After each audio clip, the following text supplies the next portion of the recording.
Hello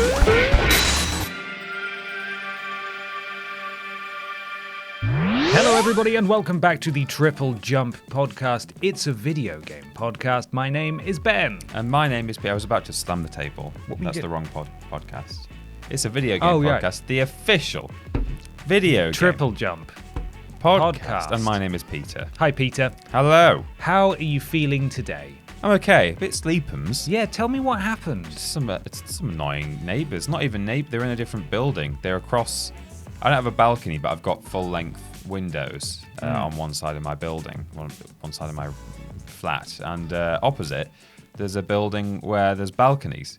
They were just having a real good dandy billboard time over there. Just a big old brouhaha. Yeah, absolutely. What do you think they were playing?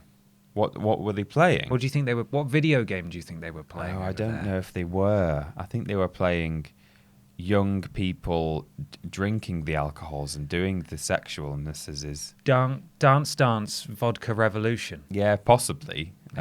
Anyway, they kept me awake for a bit, but I'm all right. I had a little lie-in this morning. You're here. You made it. We're going to talk about the games. It's all very exciting. Yeah. Got a sleepover stream tonight as well, so it's good that you're fully rested. It might just be a sleep stream for me. Well, before we go any further, we need to talk about our sponsor, which, of course, we have every week. This week, a little bit different than usual. Yeah. We've actually got a song. What? Our song. Sponsored by a song? Sponsored by Our Song. Those of you who follow us on Twitter may have seen it. I think we both retweeted it, and also TripleJump, I think, retweeted it too. So some of you will be familiar with this already. This song comes to us from Tom. Yeah. Tom has expressly said that there's nothing that he wants to promote or plug. Oh. All we know is that he's called Tom. Tom. And Tom did a great job. We're going to roll that song now. And we're going to roll it at the end as well because it's actually relevant to the podcast. It's a podcast song. Yeah. A rap song. And it's also just that good that you want to hear it twice. It's really good. Yeah. So let's roll the sponsored song for today. Engage White Arse Cracker Boys. How do they do?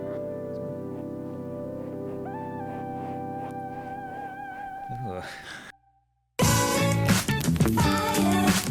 This tune drop and you think it must be part of clock. I'm so excited for this hot new content. I've got shivers going up and down my spine, and this time it's not a crippling disease. Something out of Ben and Peter about the streams. Was it not last? Probably at one point. Anyway, back to the podcast. First we start with the sponsor. What the f could it be this week? Edith Finch Realty or Sonic Travel Agents Blue Streak? Wait, what? It's neither. All these tricky boys got me again, but I forgive them because the content quality is 10 out of 10. Peter and Ben, what a team. Smash the podcast, smash the stream, smash the list, and by all accounts everything else makes me want to cream. It's obscene. I know the creaming was a bit much for me.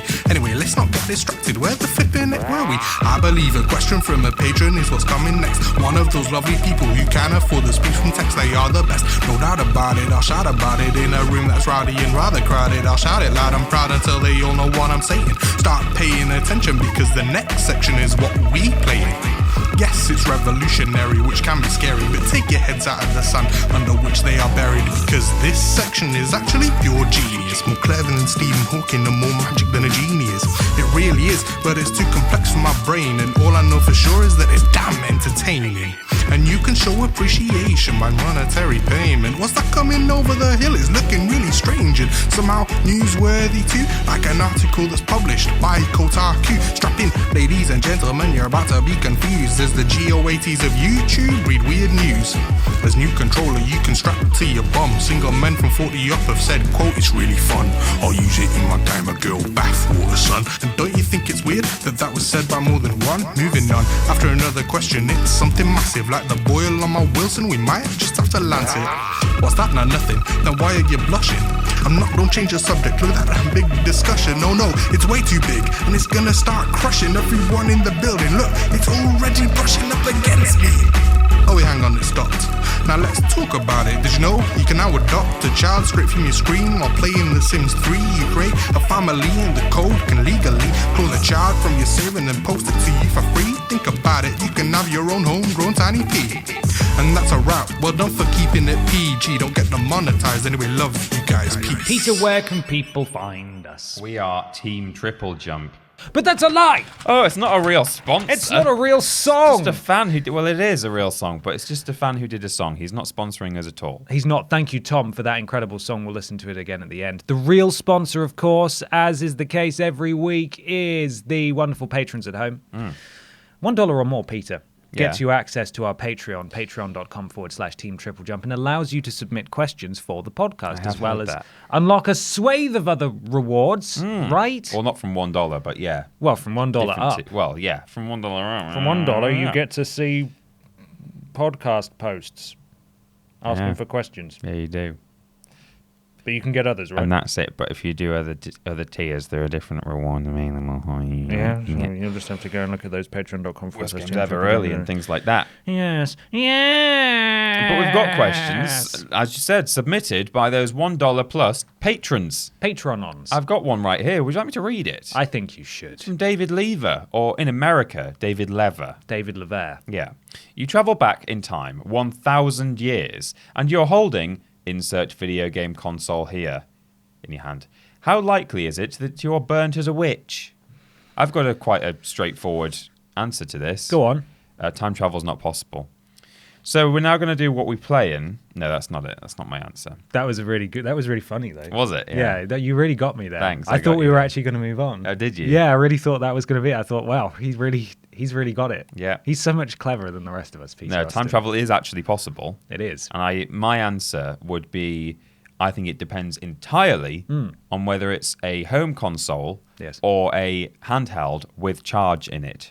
Right. Because if you take a home console to the 1,000 years ago times, yes, all it's really going to look like is, granted, a mysterious material that they've got no idea about, but it's not going to do anything particularly scary to them. It's not going to make noise. True. It's not going to be warm. It's not certainly not going to play any games. But if you took a handheld that was charged and then switched it on, and they could see like stuff moving around on the screen, in there. Inside, the box. yeah. There's stuff there's a little man inside the box. That might be where you start getting into trouble, I think. I think you're correct. I would go even further as to say that if you were to take a home console back, you would actually be more likely, the older the console, the more likely you are to be burned as a witch, because it has actual physical mechanisms that make no sense. Yeah, that's so, true. like the spring-loaded disc thing on the PS1, press for the example. Button and it goes, doink, how does that work? How on earth does that work? What have you done? Yeah. What is that? How does it always want to... I'm pushing it down and it wants to go up again.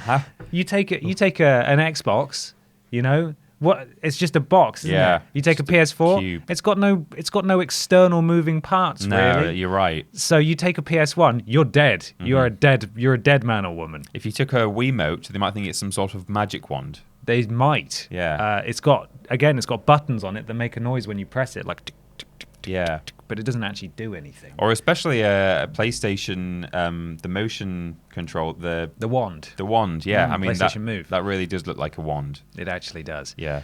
What kind of handheld do you think would get you in the most trouble if it were powered? Because I think you're right. You're going to be in danger regardless of the comprehensiveness of the handheld. I think it's the other way around in terms of handhelds. I think the more recent the handheld, and therefore the higher definition on screen and the more sounds and impressive audio-visual stimulants emerging therefrom, yes, I think that's more likely to really confuse people from the 1,000 year ago times, as opposed to if you took like an original Game Boy back, they would still be very much like, what on earth is this? But it's like a black and white, it's just, they might think it's just a really clever sort of light show, like optics kind of projector deal. But if you have like a multicolored, if you take like Breath of the Wild on your Switch, I think they're going to be very, very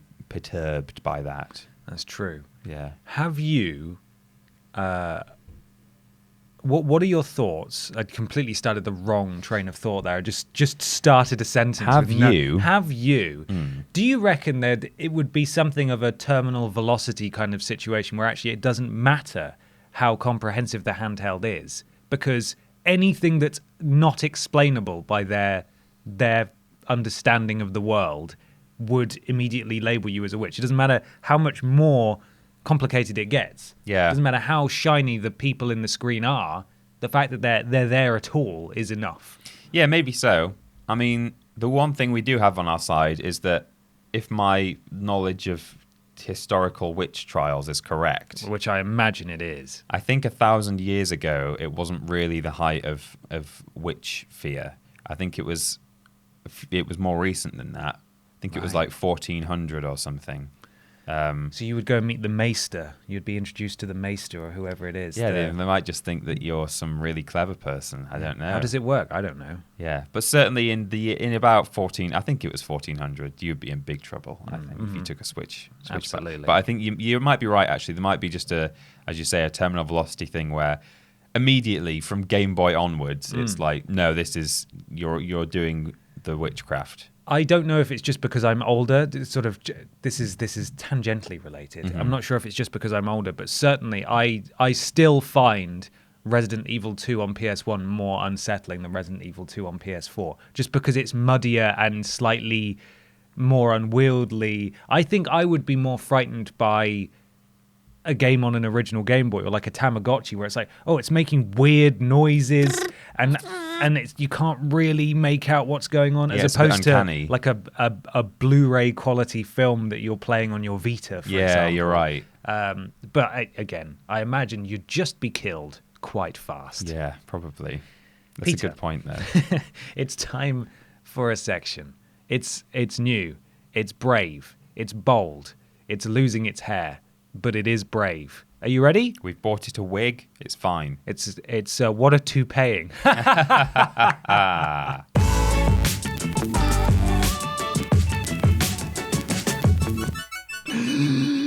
Peter, what are you playing? I've been playing and finishing Star Wars Jedi Fallen Order, and I enjoyed it. Girl, tell me about that video game. Oh boy! Well, in a spoiler-free manner. I really, really warmed up to the combat as well. So basically, the longer I played that game, the more I liked it. And that's not to say that started from a baseline level of kind of, not sure about this. I liked it from the start. I was like, this is good. I mean, this is really good. I'm liking it. But yeah, the more it went on, I don't play my Soulsborne games. So when I say my Soulsborne games, I don't mean I own them and have my just Soulsborne never games. touched them. I don't play the or your Soulsborne games. So I'm not as well versed in that level of sort of tactical combat, third person, melee stuff. But really enjoying all the dodging and parrying and rolling around, learning what an enemy's moves are and knowing what you can and can't block. That's probably the best part about it, is the lightsaber combat in it. Yeah. There's really something to be said for one-on-one, lock-on, tight, over-the-shoulder combat, third-person combat, where it's there's something intimate and intense about it that you don't usually get from just spinning on the spot while the camera stays in the same. Yeah, while the camera stays in the same position, sort of overhead. You just hit everything. Yeah, no, definitely. I think I still never really warmed up to the design of the levels, in that they're just these really large sprawling areas with loads and loads of offshoots and connected bits and shortcuts that lead back and forward to different areas. To me, it's just a bit of a warren. And you do have a 3D map, so you can get BD, the little robot, to bring up a holographic map that you can zoom around and you can see actual passageways and things. So you can find where you're going, but I think ultimately, my dream Star Wars game now, based off that, would be the same combat, pretty much the same story, but in just a bit more of a linear kind of world, so something along the lines of Uncharted, I guess. I know certainly Lost Legacy, and I guess Uncharted 4 as well, if I remember rightly, had certain areas where you're in a very large area, and it's as long as you hit these 3 towers in whatever order, then you're good. But for the most part, they're fairly linear games. It's like God of War, open linear. Yeah, exactly. I think that's you probably could say the same about Fallen Order, in that it feels like ultimately it feels like it's got a sense of linearity to it. But yeah, it's so sprawling. And I know that there are just loads and loads of chests still left hidden in that world. And they're not marked on the map. Even the ones that you walk past and you can't open at the time. Like, it would be really nice if you could just be like, okay, well, I'll come back to this. I'll just leave a marker on my map for it. Yeah. But there's just loads of stuff out there now that I've got to go find if I want 100% the game, which I kind of want to do. Okay. I want to get all the lightsaber parts and make the ultimate Tiny Peter lightsaber. With loads of different laser blades coming off it. Yeah. What's it called? What do you call that? Just the blade, I guess. Yeah? Okay. Yeah. Just like 6. Yeah. Like a shuriken or something. Yeah, they should do like a Cat of Nine Tails lightsaber. Oh my god, that's so dangerous to the wielder. Instead of a solid blade, it's got like limp. It's like a whip. Yeah. It's just got like these floppy laser whips. Jesus. Oh my god. There is actually a lightsaber style or a whip style lightsaber in the expanded universe, I think. That sounds ridiculous. Yeah, it's very dangerous. But yeah, loving it. And I still don't want to be too spoilery because it's only been out for a week. What I will say is they released a patch like 2 days after I finished playing the game. And I've not yet picked the game back up again since then. But I'm very interested to know how much they fixed the performance issues, because that was the one major problem that I had with it, just for the entire thing. I got to one of the final cutscenes where there's a big reveal about the inclusion of something from the wider Star Wars universe in the game. It's like the biggest moment of the game. And just before that happens, there's this like really touching dialogue really dramatic dialogue between two characters who are, it's a bit like sort of, you are the chosen one level kind of, people shouting at each other because they kind of care about each other but also hate each other. Right. And the whole time while I was watching that bit, there was this sound effect looping because I think just as that cutscene started, someone had like thrown their lightsaber or something, and it had like begun the loop sound effect, but the saber had never been retrieved again. So it played out like half of this cutscene. Fortunately, then it seemed to like refresh or like load a new area that was identical for the rest of the cutscene to play out. But for half of it, I could just hear them talking really dramatically, and then this like vroom, vroom, vroom, vroom, vroom, vroom. And I was like, oh, what do I do here? Do I quit? Such a shame. Yeah. What a shame. Because I kind of wish there was an option on the pause menu just to respawn at checkpoint, but there's not. You'd have to like quit all the way out to the menu and load it back in again. So I debated. I was like, do I want to sit and, experience this cutscene for the first time with vavoom.wav looping behind? But sorry, what was that? Vavoom.wav. Vavoom.wav. Yeah. Fantastic. But the rest of it's good. Yeah, the rest of it is good. And maybe it's even better now that they've done some tweakums. I look forward to playing it eventually. Yeah. It'll be exciting. Exciting. But before you play that game, you're going to have to play some other games. I suppose so. And you've been playing other games this week. Yeah. And I want to know what you've been playing. You don't. I do. Okay, I'll tell you then. Yeah. You won me over. Yeah. Death Stranding. Oh God, of course. I've put a lot more hours into that game since I last spoke about it. The chapters really start to rattle through at a certain point. There is so much. I mean, the whole game is arguably busy work anyway. Yeah. But there are a couple of chapters, especially the first few, that really drag because there's just nothing happening. I know it's introducing you to stuff, but good God, like if you can't sort of win people over by the 10-hour mark, then I don't like that's not great. I love how you started with the sentence, oh, I've put a lot more hours into Death Stranding, which ordinarily, if anyone says that about any game, it implies that they're really enjoying it. But thing is, I'm not. Like, it's a real grind. I feel stubbornly convicted to finish it now. I've just started chapter 8, and foolishly I thought, well, 10 chapters, that's logical. I'm sure maybe there's only 10. Apparently there's 14 and 15 for like cleanup and stuff. So I'm just over halfway. Yeah. I feel like I've been playing forever. And a couple of sort of, I'm assuming when people said, oh, it starts to get really wacky around like chapter 3 and 4, like I think I've seen some of that stuff now, and it was over in like 15 minutes, and then it's back to trudging around the wilderness, and now there's snow, and I can't be asked to like struggle up the mountain against snow and in snowstorms and stuff. Like, if you're into it, this is just gonna be perfect for you. but I still just don't understand. And I'm sticking with, like, to be fair to me, I'm sticking with it. And I've played a lot of it now.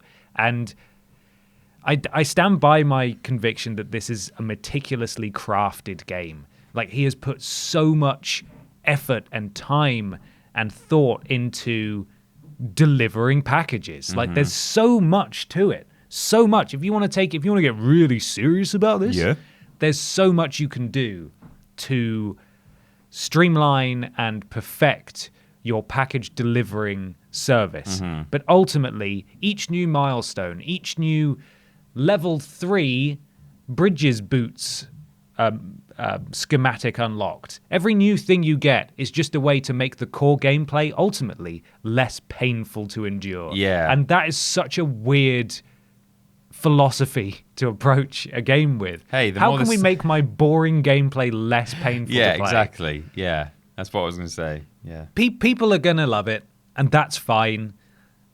I think I've played it far more than anyone should have done if they're still of the mindset that I am. Yeah. But it's just sat there on my console, and I keep starting it up, and I keep playing it.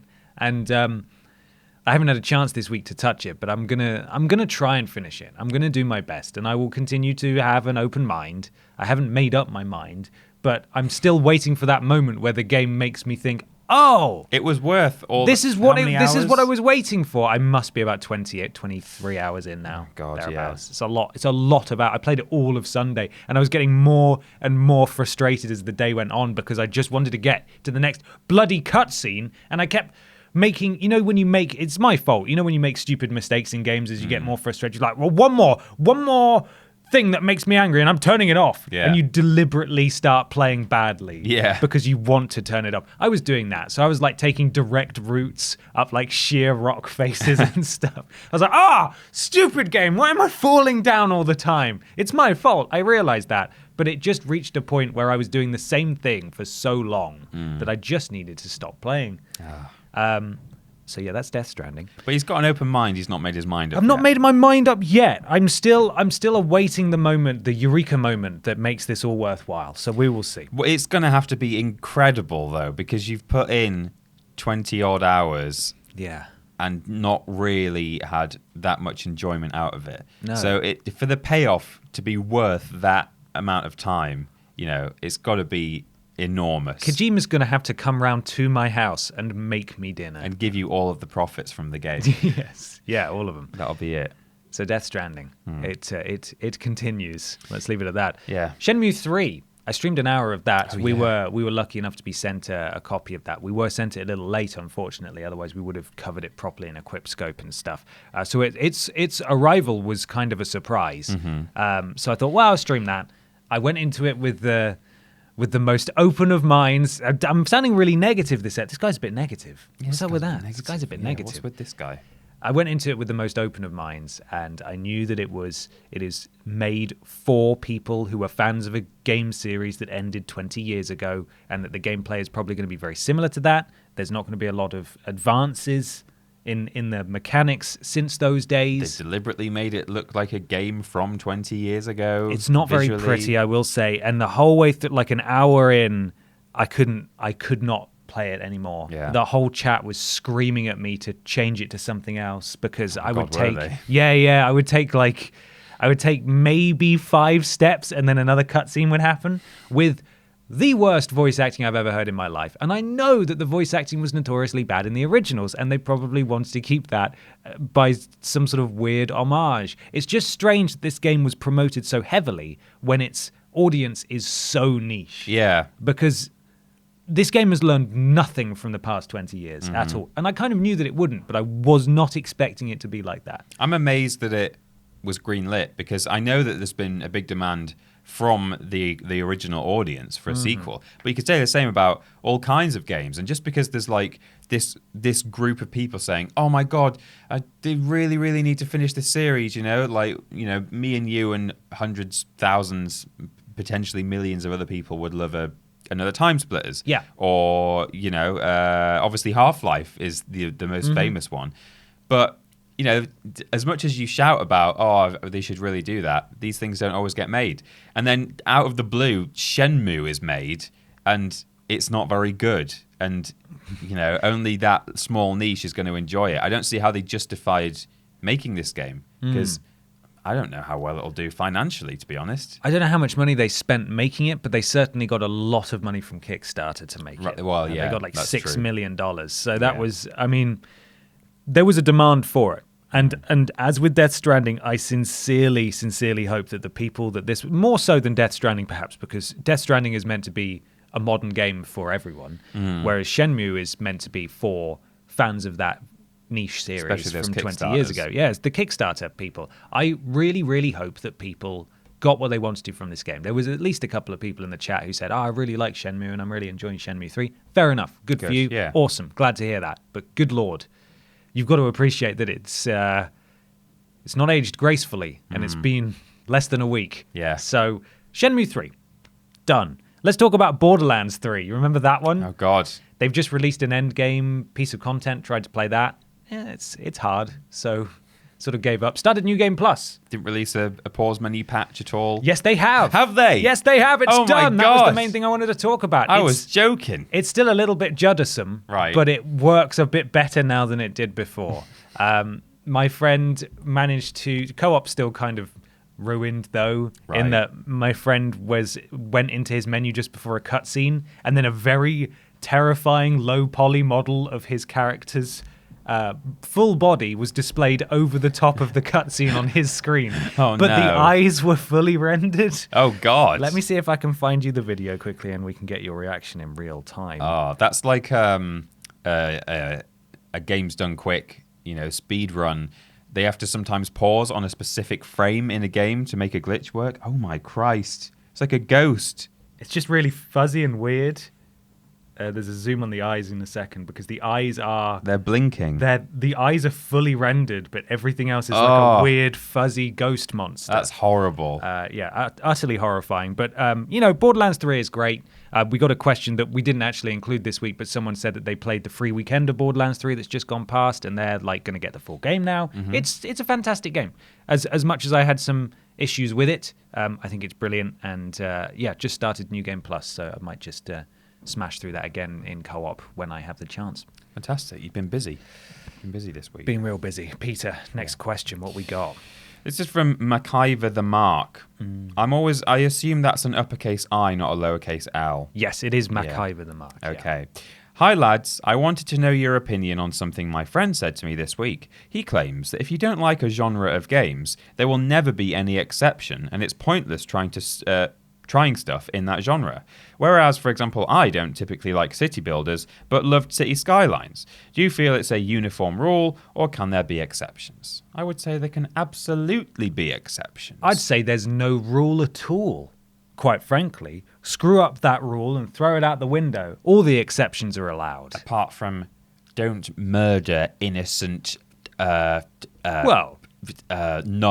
Yeah, if you want to get serious about this. Yeah, I was just talking about video games, in the confines of the sure. question. Then so I thought we were pretty clear. I don't think we were talking about cardinal sins. Well, we are now. Oh, okay. What about if you murdered them by bashing them over the head with a PlayStation 4? What if you released the handbrake on your car? Yeah. And got out. Right. Technically murder. You weren't in it.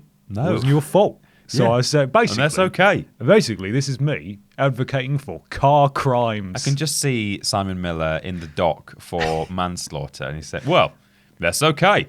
I left the handbrake off, but I wasn't in the car." He's got the whole jury in his hand, in the palm of his hand, just staring smiling. just like he's so nice. This isn't positive man, and this brain magic he's weaving. Like, well, let me ask you this: just staring. Sometimes cars can be good, but can they be bad? I'd argue no, unless they are. And then the whole jury is they're just so wrapped up in what he's saying. He just goes across he looks each member of the jury in the eye one by one, the whole 12, and just goes, "That's okay. That's okay. That's okay. We find the defendant okay. I'm Simon from the dock, and that's okay." And I'm walking free. Anyway. What were we talking about? Something about Simon Miller killing a nun. Yes, with car crimes. Peter. Yeah. I don't like fighting games, by which I mean I'm bad at fighting games, and so they do not hold my attention at all. However, I really liked the first Injustice game, I can't say that I was any good at it, but it had a really cool story. Yeah. And so I liked it a lot. And yeah, exactly. I think, of course, you can play games from genres you don't really enjoy. You know, there's a whole subgenre of Soulsborne games now, and I don't like any of them except the actual Soulsborne games. I don't care about Neo. I don't like that weird one with guns that's just come out. I'm not a huge fan of the... Oh, God, yeah, the gun one. I forgot about that. What on earth is it called? The one with the robots, where you got robot parts. I cannot remember what it's called. The Surge. I don't like that. Like you just because you like a genre doesn't mean you like all of them. Just because you don't like a genre doesn't mean you don't like all of them. Well, exactly. Like as we were saying earlier in the previous question, I don't like Soulsborne games particularly in that I find them very difficult and a bit overwhelming. Yeah. But really like Fallen Order. And some people might say, oh well, it's not really, it's only a bit like a Soulsborne game, and you played it on the story easy mode. And in some sense that almost proves another point, which is things are actually more nuanced, really, than this is this genre, and it's going to conform to all of these exact rules. Like, the point is, I think it's fair to say that Fallen Order has certainly Soulsborne-style combat and level design. So it's kind of Soulsborne-y. But, yeah, there's an easier mode to it. It maybe has a more well-defined narrative than the Dark Souls games do, which are deliberately kind of ambiguous and have a lot of... subtext. Subtext and a whole community trying to sort of work out the lore. Yeah. And that kind of proves that you can't even, in some ways, categorize things into clearly defined genres. I think there's blurred edges between all these groups of things. And a totally different example of I'm not particularly into FPS games. I don't like Call of Duty. I don't like the other ones, Battlefield. But I talk a lot about how I really enjoyed the Halo original trilogy.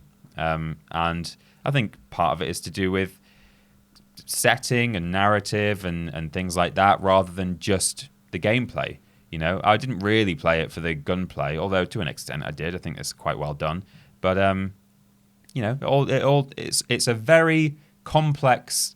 There's all kinds of variables and parameters and things. Yes. I don't think it's as easy as to say, I don't like MOBAs, so I'm never going to play a MOBA ever. I don't particularly go in for tower defense games. I don't dislike them, but I don't happen to love them. But I really, really, really love Orcs Must Die 1 and 2 on PC. Okay. Really good. It's it's tower defense. You place the towers around, but you're a third person character, and when the waves of enemies come at you, you also just shoot them manually as well and use spells on them, which some tower defense games don't do. It's just tower based. Right. So yeah, it's a very nuanced thing, I would say. To each their own. Just enjoy what you enjoy. Absolutely. Ultimately. Peter, it's time to get... You feeling weird? Are you feeling weird? I'm not yet feeling weird. In fact, I could do with maybe a section of this podcast that could sort of weird me up a bit, if that's possible. I think that might be possible. Yeah, of course. Let's do it. It's time for Weird News.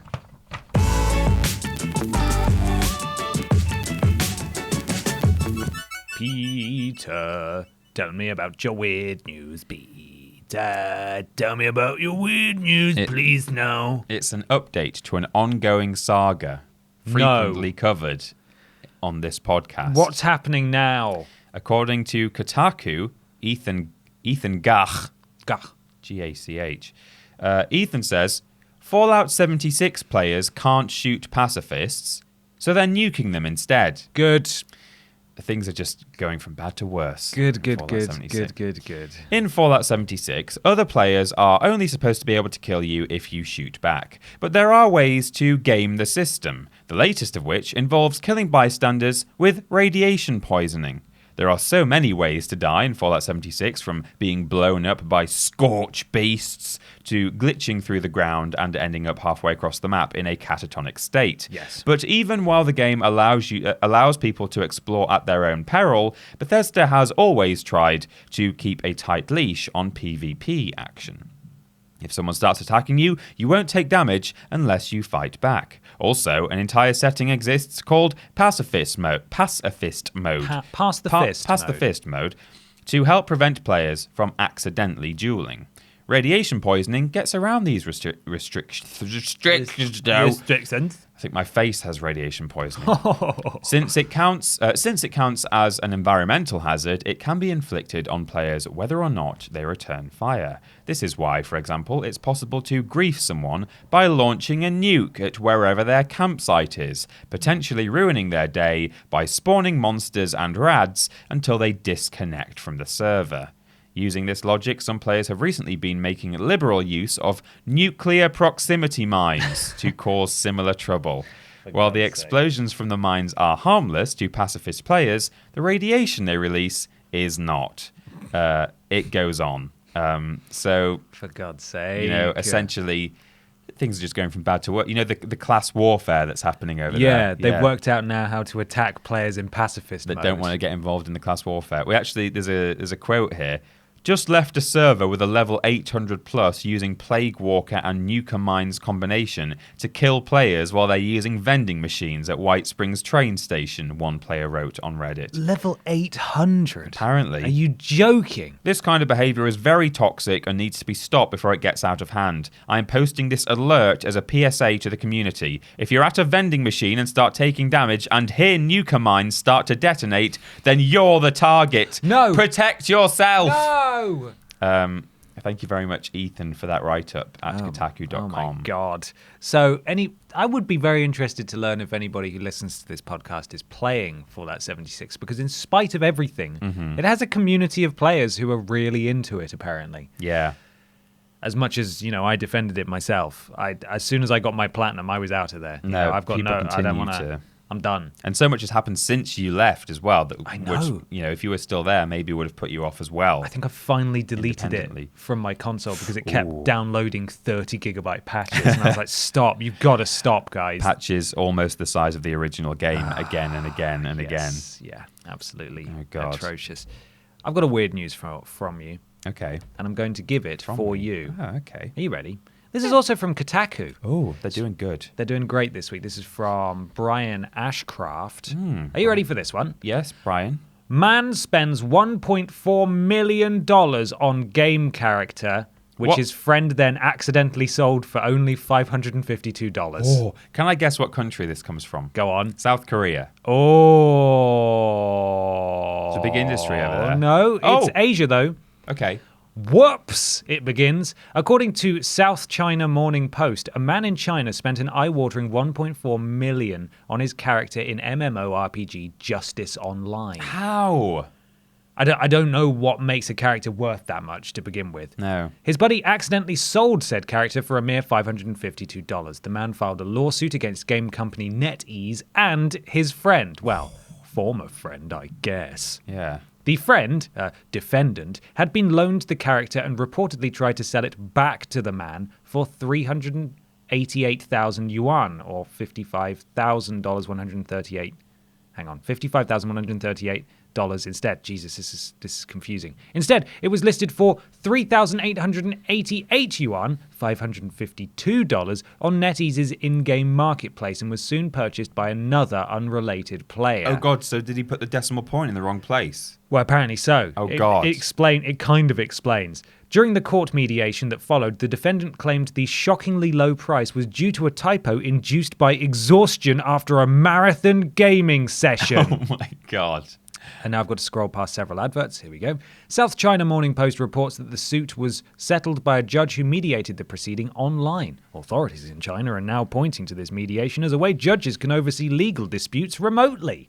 So there's some good there, Peter, okay. Kind of. In the settlement, NetEase cancelled the sale transaction, and while the plaintiff got his $1.4 million investment back, he reportedly had to pay 90,000 yuan, or $12,789, in damages to the player who bought the pricey character on the cheap. Well, I'm not being funny, but if you can sink over $1 million into your video game character, yes, you can probably afford to spend $12,000 or something. Yeah, absolutely. That's nothing to him. I mean that the guy who bought the 1.4 million player, for starters, that must have been really annoying. But what an investment! I know. What an investment! How how many times does that go into 12,000? So we bought it for 500. Well, let's just say 500. Yeah, that makes it easier. So it's like 24 times. 24 times the investment. Is that think. right? Yeah, surely. Meant to quick maths. Quick maths. Yeah, so it's pretty weird. It is pretty weird. It's pretty weird, that. Yeah, there's some weird things going on this week in the gaming world. Let's continue that, shall we? Yeah. Would you like to read this next question? This is from Victoria Pendleton, the Olympic cyclist. Yes, Victoria it is. Pennington. Morning, boys. At the time of recording, it's Thanksgiving. It's Thanksgiving. It's Thanksgiving in the States. What are you grateful for? Oh, well, I'm grateful for all my loved ones. I'm grateful for You couldn't even say it in a normal voice, world could you? peace. Not world peace. World it doesn't peace. exist. What is that? Come on. In a more relevant podcast relevant answer, Yeah. I'm certainly grateful for the channel that we've got and the community that we've built and all the wonderful support we get from the fans. But in an even more related to the podcast kind of way, given that this is a video game podcast, not a YouTube channel podcast, Yeah. here's some gaming things I'm grateful for. Go on. I'm grateful for the Activision remasters of late. Oh. The Crash and Spyro ones. Yeah. I kind of feel like if I'd had a video game genie come to me and say, hey, you can have 3 wishes, but they have to be about games that will be made. Yeah. I think one of my first wishes would have been Spyro, and sure, throw in Crash as well, being remastered for current gen consoles. And it happened. It's an actual dream come true for me. It is. So, that's up there. Emulators, I'm really grateful that they exist. Yes. For similar reasons. I mean, I don't need them anymore for Crash and Spyro, but it's nice to know that even in another 20 years' time, when the physical media that we do still have just starts to literally break down and no longer work, no matter how much service you give it, we'll still be able to play ROMs of old games from the 80s and 90s. Yeah. That makes me happy, and I'm very thankful for that. Yeah. What about you? I mean, I agree with all you've said there. Really, I am grateful that we got a Borderlands 3. That was reaching the point where I thought that it might never happen. Yeah. Because it had been so long. It's weird. It's weird being grateful for things, isn't it? Yeah. Because you are grateful for things, of course, but it's strange thanking companies for bringing us toys. It is, because I just thought of one, and it's a company that I wouldn't ordinarily thank for very much. Yeah. I'd like to thank Ubisoft for green lighting Michel Ancel to do the next Beyond Good and Evil. That's true. Been 16, 17 years in the making, that game. Well, not in the making, in the waiting. In the waiting. Yeah. But it's nearly here. It is. Sort of. Well, I bet it's going to be another 2 years, but yeah. It will be here. One day. One of these days. There's plenty to be thankful for. Let us know what you're thankful for in the comments below. In the video game world, preferably. Peter. Yeah. It's time for a big discussion. How big? It's massive. Is it? Are you ready? It's massive. Here comes the big discussion.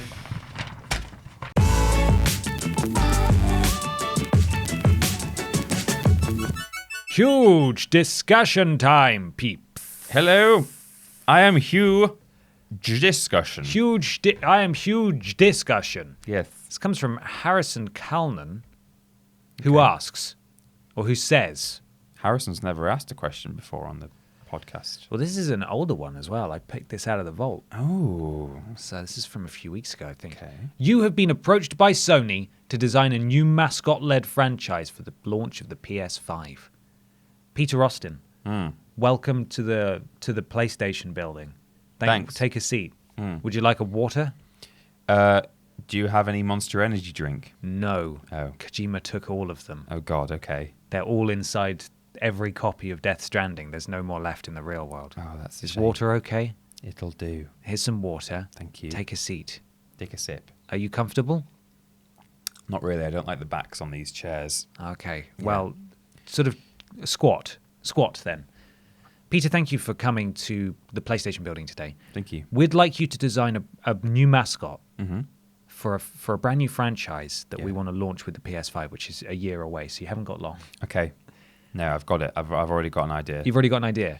I've got a few notes here that just things to just sort of design document stuff. Okay. So if you could answer my questions thoroughly, I'd appreciate that, and we'll try and get this thing turned around. Try and get this thing greenlit. You ready? Yeah. So, we need you to create the concept of the mascot. What is he/her? Is it an animal, a man, or a woman, or a machine? What is it? He's a he.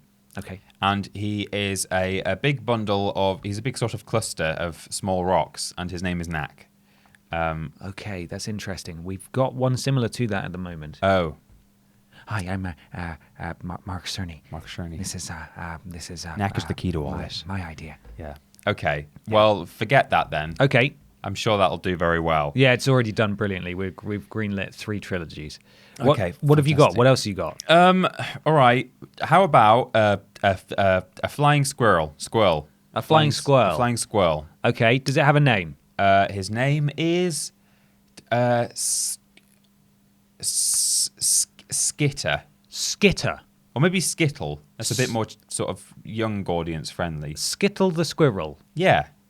Unless you're in North America, in which case it's Skitter the squirrel. Squirrel. Which doesn't really have the same ring to it. Skitter the squirrel. Squirrel. I just realised that on the CBBC website in like the early noughties, they had a very good side-scrolling platformer called Skid the Squirrel. Oh. Maybe that's where it's come from in the recesses of my mind. So you're telling me that this isn't... Could we get sued potentially for this one? I don't think they ever took out a copyright on Skid the Squirrel. Okay. Well, if you're sure. But I think a flying squirrel is a good kind of creature. It's versatile in terms of being able to do some interesting platforming things with it. That's true. It can glide. Mm-hmm. It can crawl up things like a squirrel can. It's got hands. You know, they had a big problem with Spyro. After Spyro 3, they were like, we've done everything we can with this guy because he can't pick up a gun.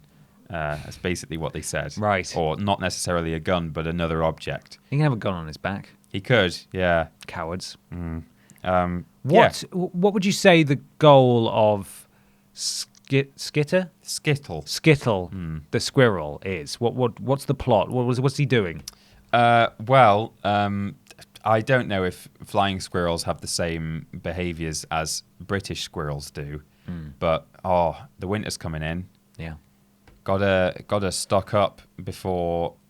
I mean, maybe the villain is like the embodiment of winter. It's like Jack Frost, and he's gonna make the world all frosty and stuff. Yeah, and you need to be gathering nuts and berries. Nuts and berries. Nuts and berries. And store them away. So it's like a collectathon. But maybe also at the same time you're collecting like sunbeams or something for doing like the hardest challenges. Got to say, loving the conviction here and in your voice. Yeah. You're really convinced by your own idea. And if you collect enough sunbeams, then ultimately you're able to like fight Jack Frost at the end and like defeat winter so that you don't need that store of food anymore. And there's the final cutscene is just them having a giant banquet because he's been collecting all this food for winter and then winter's been cancelled. Mother flippers. So it's going to completely offset the sort of balance and life cycle of several species of animals. It is. I think no winter anymore. Yeah, like the bears will have a real problem. Hedgehogs will be incredibly confused. Yeah. All the migrating birds might sort of crash into the sea out of confusion. Right. But you get a banquet. You get a banquet. So are you the hero or are you the villain in this?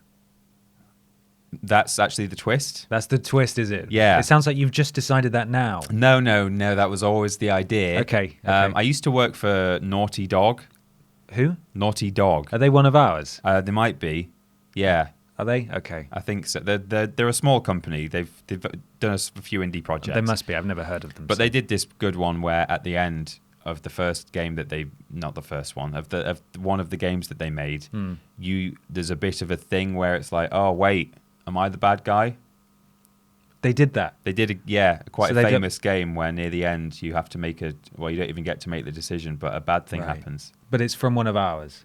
Yeah, Crash Warped I'm talking about. From Crash Warped. Yeah, okay, I know Crash Warped. Yeah, okay. You know the bit in Crash Warped where he shoots up the hospital? Yes, I love that's one of my favourite levels. Okay, but that's fine. I mean, if we're ripping off ourselves, it's all right. We just can't rip off anyone else. That's okay. Tell me about what's the style of the game? Is it a shooter, a platformer, a puzzle? game, etc.? It's a platformer. It's a platformer. Yeah. Okay.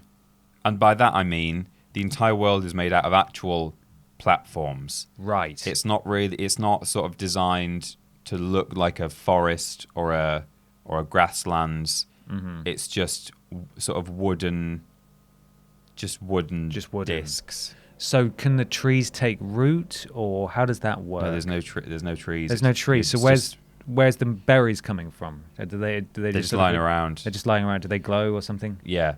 See, because it's a subversive thing. Like people, when you have a platforming game, people expect it to be, contextual.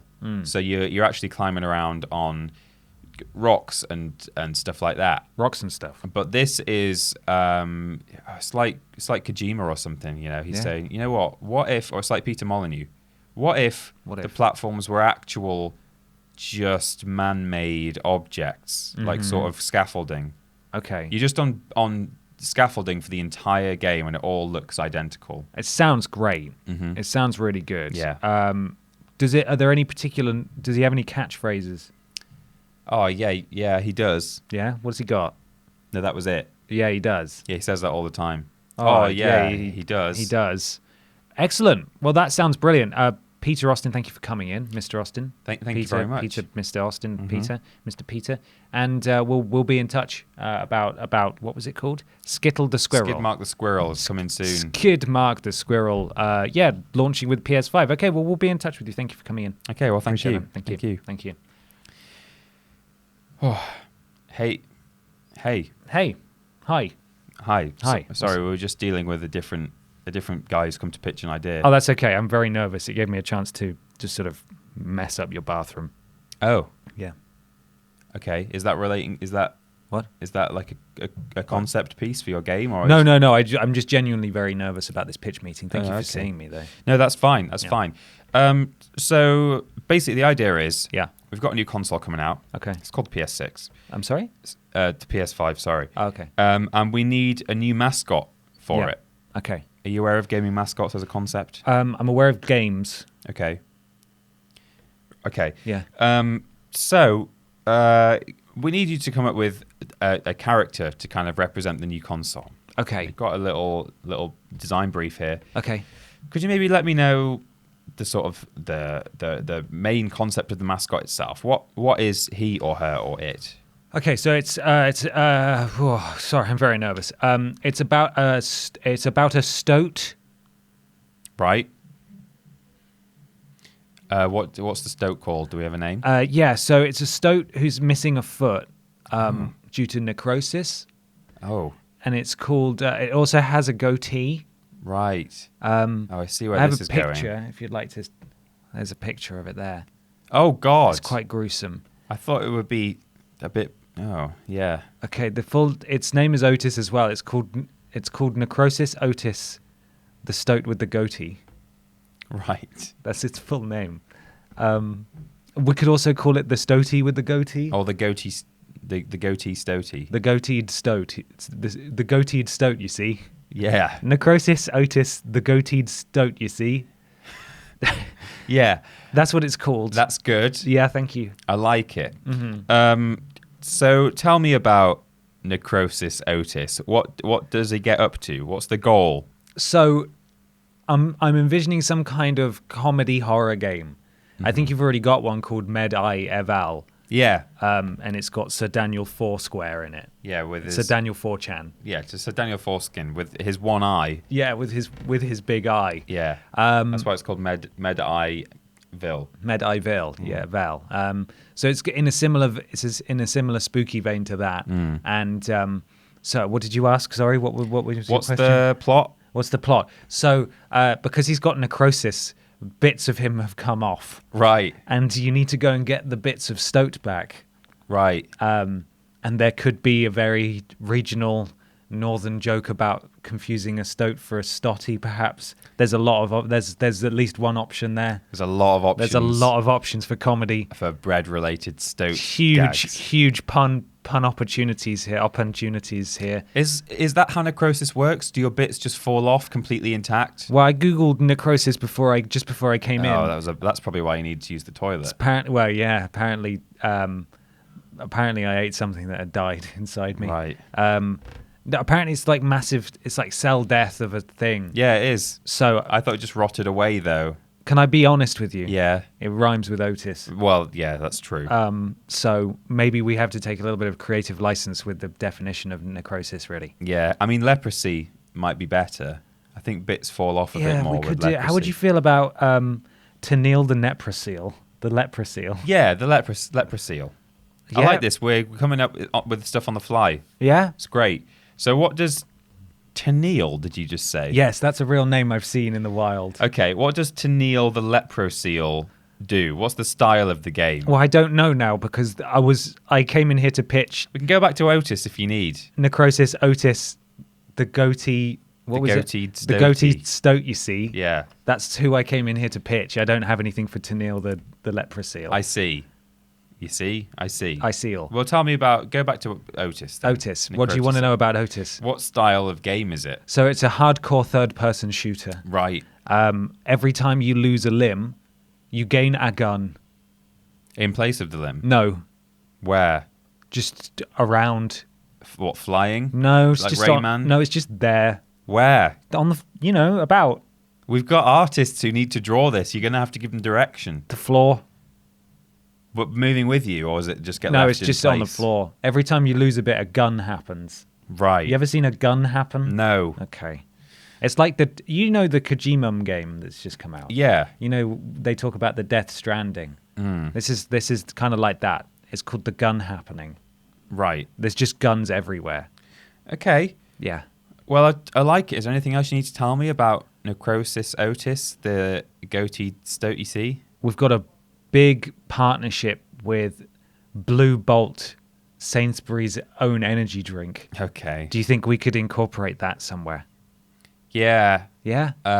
We've actually had success on a recent game that I won't name, where there are some really gratuitous close-ups of cheap own brand alcohol from a shop. I think, was that Uncharted 4? Yeah, that was that. Yeah, And it had Tesco ale in it. it did. Tesco's bitter. Okay. Thank you for seeing me. Thanks for. Yeah, thank you. Will you call me when you've made an decision? Yes. Okay. I look forward to hearing. Thank you. I look forward to hearing from you. Yeah, me too. I look forward to hearing from me. Love what you guys do, and I'm super proud to be a Patreon of your channel. Thank you, Harrison, for that Thank you, Harrison. question. Peter, it's time to move on to the end of the show. It is, thank God. If people wanted to get in touch with us and pitch their own video game character mascot ideas, how would they do that, and where would they go to see more of us? Team TripleJump. Anywhere. Everywhere. You go there, just put Team TripleJump on the end and we're there. It's tesco.com/ Team TripleJump. You can check out our content and tell us stuff in the comments section on youtube.com and twitch.tv / Team TripleJump. We do streams there. No, we don't. We do. On Shut both. up. Come on. Thursdays, we do streams on YouTube. Did you know? I did. We've got mods, Lob Rotovich and Cecil Prumps, who look after the chat when we're streaming on both of those channels. Hello. Got a bit of a creaky table going on. Just table. It's all right. We're nearly at the end. There we go. That's better. They were just a bit too close to each other. Our social media, you can also contact us there. Twitter.com and Facebook.com / Team TripleJump. Luke Eldon is looking after the Facebook for us. Yes, he is. Doing a very good job of it. Oh, marvelous job. We've got a Patreon. Patreon.com / Team TripleJump. You can ask questions for the podcast. There's all kinds of other awards if you go in on those. If you're watching the video version of this podcast, you can hear an audio version at play.acast.com / s / TripleJump. Yes. The website is triplej.merp. We've got a shop there. We've got new merch. Yes, we have. We've got new merch. We've got beanie hats, which we hats. didn't get in the office, so we can't even model them for you. But we got a new shirt. There's a video. Oh my god, my wrist just clicked. Did you hear that? Yeah. We got new Got shirt. Necrosis Otis. Yeah, I got Otis necrosis. Yeah. New shirt. We've showed it off in a video. You can go and buy one right now. We have. It's a good shirt. I really like it. I think it's a fantastic shirt. Yeah. Finally, we got a Discord, which there's a special room for, actually, if you are a patron. Yes. But there's other rooms too. It's bit.ly / Team TripleJump, and the mods over there are Jack, Joe, and Crimson Dragonfly. Crimson Dragonfly, thank you so much. Thank you.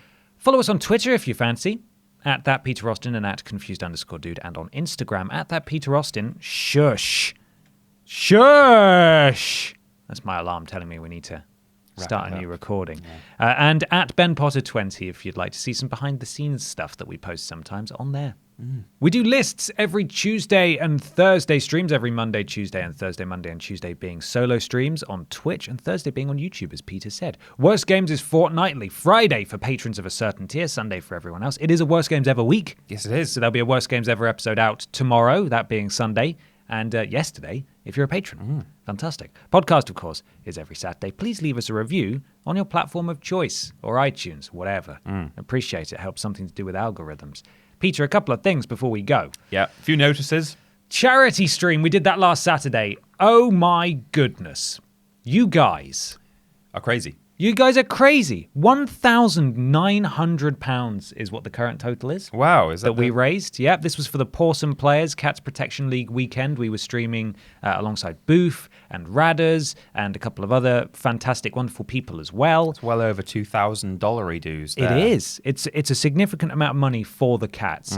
They're absolutely thrilled. We had a wonderful time. You guys just blew us away. You did us proud. We were not expecting much. Not that we thought little of you, but just we didn't want to have the big old cranium heads. It's like and think, yeah, we're going to raise loads of money, aren't we? It's like 10 times the amount we expected to get. Yeah, well, I'd set the goal initially as £100. Yeah, and we shot through 250 in fewer than 8 minutes. Well, we were just sitting there writing on stickers. Yeah, because that was a reward we set. £10 and you get your name written on a sticker. And then everyone in the entire world everybody donated. £10. We had to change it. Unbelievable. Thank you so much. The VOD is now live if you want to see us mess around in Minecraft and make a Cats Protection, a Pawsome Players logo. It was fun. And also a Cats Protection League Adoption Center. We made those in Minecraft.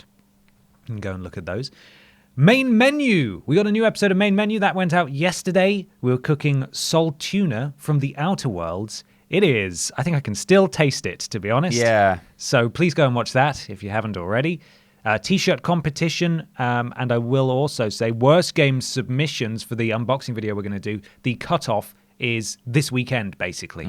So if you haven't already, you've got a few hours left to enter a T-shirt competition that we're doing, bit.ly/ and this is important, capital T, capital J, and then lowercase shirt. That's bit.ly/ TJ shirt, the TJ being capitalized. You can enter there. We're giving away 25 shirts. And the 25th winner will also win a game of their choice. Absolutely. So that's exciting. And that closes at midnight tonight. So make sure you get in on that, please. Worst Games Ever submissions, Peter. The cutoff is I think, this weekend as well, Sunday, right? Yeah. So unless you're listening to this at the moment of release and you can order something maybe on Amazon Prime to arrive the next day, but it won't because it's Sunday, we're no longer going to be reading out the address. But if you think you can get something here somehow immediately, then the address is elsewhere and you can go and find it if you like. But please, we must stress that anything that arrives after the cutoff date may not be opened on camera because we plan on shooting it early next week. And it'll still be opened and enjoyed, but it may not be included on camera. So please don't send stuff after the date. Yeah. Thank you very much. Peter. Yes. It's just time for our closing sponsor, which is. of course is Tom. Put your beats on, everyone. Get your beats by Your skull candy. by Dr. Drebs on, because it's time to listen to another rad podcast. Well, I say another, the same rad podcast song. So Tom, take it away. Play us out. Bye, everybody. Bye.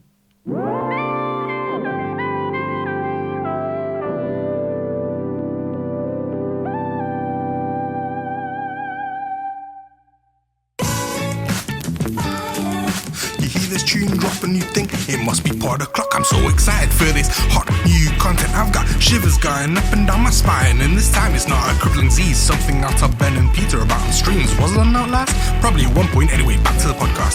First we start with the sponsor. What earth could it be this week? Edith Finch Realty or Sonic's Travel Agents Blue Streak? Wait, what? It's neither? All these tricky boys got me again. But I forgive them because the content quality is 10 out of 10. Peter and Ben, what a team. Smash the podcast, smash the stream, smash the list, and by all accounts everything else makes me want to cream. It's obscene. I know the creaming was a bit much for me. Anyway, let's not get distracted. Where the flipping heck were we? I believe a question from a patron is what's coming next. One of those lovely people who can afford the speech from text. They are the best, no doubt about it. I'll shout about it in a room that's rowdy and rather crowded. I'll shout it loud and proud until they all know what I'm saying. Start paying attention because the next section is what we playing.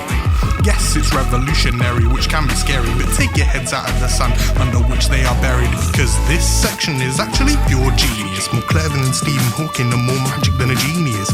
It really is, but it's too complex for my brain, and all I know for sure is that it's damn entertaining. And you can show appreciation by monetary payment. What's that coming over the hill? It's looking really strange and somehow newsworthy too, like an article that's published by Kotaku. Strap in, ladies and gentlemen, you're about to be confused. As the GO80s of YouTube read weird news. As new controller you can strap to your bum. Single men from 40 up have said, quote, it's really fun. I'll use it in my gamer girl bathwater, son. And don't you think it's weird that that was said by more than one? Moving on, after another question, it's something massive, like the boil on my Wilson, we might just have to lance it. What's that? Now nothing. Then why are you blushing? Don't change the subject, look at that big discussion. No, it's way too big, and it's gonna start crushing everyone in the building. Look, it's already brushing up against me. Oh wait, hang on, it stopped. Now let's talk about it. Did you know you can now adopt a child straight from your screen while playing The Sims 3? You create a family and the code can legally clone a child from your save and then post it to you for free. Think about it, you can have your own homegrown tiny P. And that's a wrap. Well done for keeping it PG. Don't get them monetized. Anyway, love you guys. Peace. Peter, where can people find us? We are Team Triple Jump.